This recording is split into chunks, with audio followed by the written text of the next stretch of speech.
Guimarães Rosa é um autor muito respeitado pela crítica, né? Ele é visto como um autor extremamente importante na literatura brasileira, certamente um dos 5 mais importantes, para dar um número assim bem fechado, junto ali com o Machado. Com certeza a gente tem ali o Machado, a gente tem o Drummond, a gente tem o Guimarães, que seriam aí alguns dos autores mais respeitados da literatura. Então, claro que para falar de um autor como esse, a gente teria vários aspectos para falar, né? Vamos falar da língua, que eu acho que é um ponto importantíssimo. Talvez esses grandes autores, o trabalho que eles fazem com a língua, certamente diferenciado deles, é um ponto sempre muito importante. No caso do Guimarães, talvez a gente tenha nessa obra um amadurecimento histórico diferente. Assim, é claro que ele é o resultado de um processo. Então vamos pensar assim. Se a gente fizesse uma simplória linha do tempo e pegasse, por exemplo, o Zé de Alencar, que é um autor, né, de romances românticos, indianistas, enfim, que vai colocar o índio usando os pronomes em ênclise, quer dizer, diga-me, né? Imagina que o Peri vai dizer uma coisa, por exemplo, desse tipo. Ou seja, ele pega uma língua, que é uma língua portuguesa, de Portugal, e coloca na boca do indígena brasileiro. Mas é aquela história, quer dizer, não dá para cobrar do Zé de Alencar o que não era possível para o seu momento, para a sua falta de história narrativa antes dele em português do Brasil. Então, assim, é o que foi possível ser feito, foi muito bem feito. Depois a gente vai ter, se a gente der um salto grande em termos de língua, e pensando em narradores, a gente pode colocar o Lima Barreto, talvez, né, trazendo outras classes sociais um pouquinho ali para que não é a classe social do Bentinho, né, nem do Brás Cubas, que é aquele mais aristocrático. E aí quando as pessoas que não são de uma elite vão dizer, vão ter voz, né, elas vão ter que usar uma outra língua. Não dá para usar sempre a mesma língua.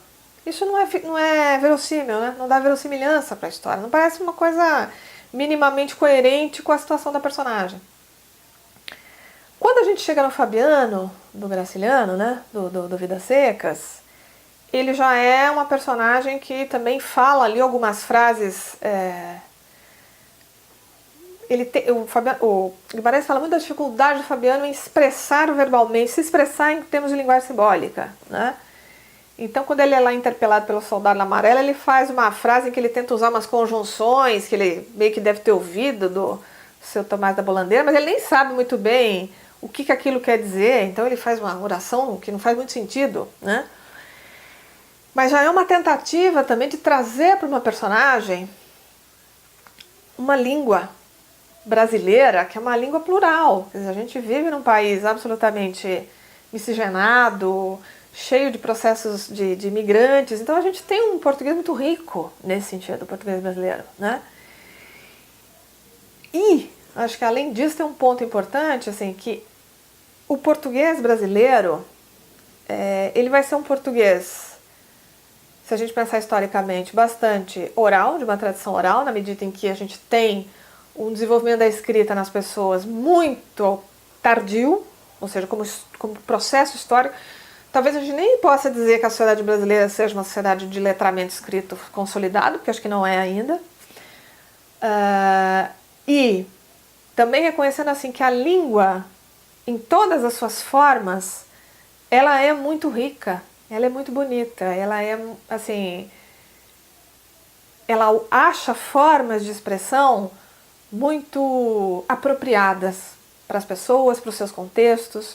Acho que isso é extremamente verdadeiro, no máximo que a nossa história literária de alguma forma conseguiu fazer no Guimarães Rosa, que vai de alguma maneira desenvolver uma espécie de língua portuguesa brasileira, um português brasileiro, que não é uma reprodução falsa do português falado ali ou acolá em Minas, não, quer dizer, não é exatamente, é um pouco disso, é um pouco de elaboração, então ele vai fazer neologismos, ele vai criar um ritmo para essas personagens falarem, que é um ritmo oral de alguma forma. Então isso é uma coisa curiosa. No caso do Guimarães é muito rico, mais talvez do que em outros autores, ou muitos outros, ouvir o texto do Guimarães é muito rico. Ele ganha na leitura oral, ele ganha na escuta, em voz alta. Porque tem uma musicalidade, tem um ritmo muito pensado, né, na cadência, na pontuação que ele dá, na repetição de algumas palavras, esses quase rimado de certa forma, né? Ou é até um certo processo de rima que ele vai construindo na fala das suas personagens.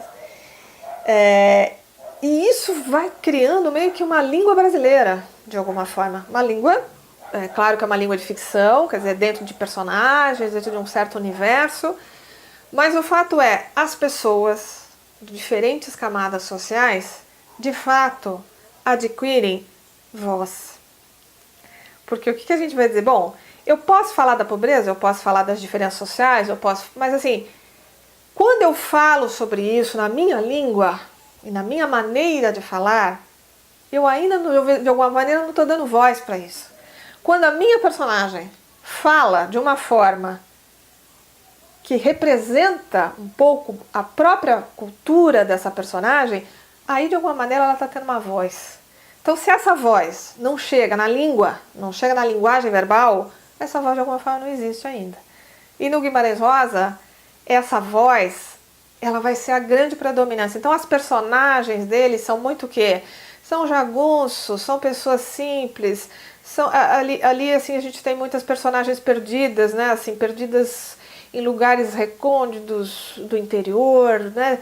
Enfim, você tem um universo brasileiro aí, que é muito forte no Brasil como um todo, assim, de pessoas que não estão em grandes cidades, que não vivem em cenários urbanos, que não têm escola, quer dizer, que vivem um outro mundo, uma outra língua, muito rica e que tem uma representação, de alguma maneira, nessa obra, né? Então, o Matraga e outras personagens vão se expressar dentro desse outro contexto, desses outros cenários, que não só esse cenário de tradição, que foi o cenário do Machado de Assis, que é o cenário de muitos outros autores.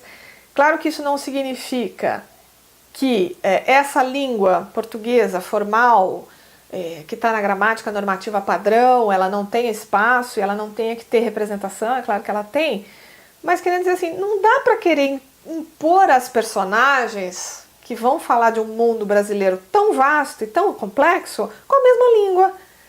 Claro que é a mesma língua porque é o português, mas ele não pode estar numa representação chapada, igual para todo mundo. Então, assim, se talvez exista alguém que deu a essa língua, construiu de alguma maneira uma língua brasileira, ficcional, esse alguém com certeza é o Guimarães Rosa.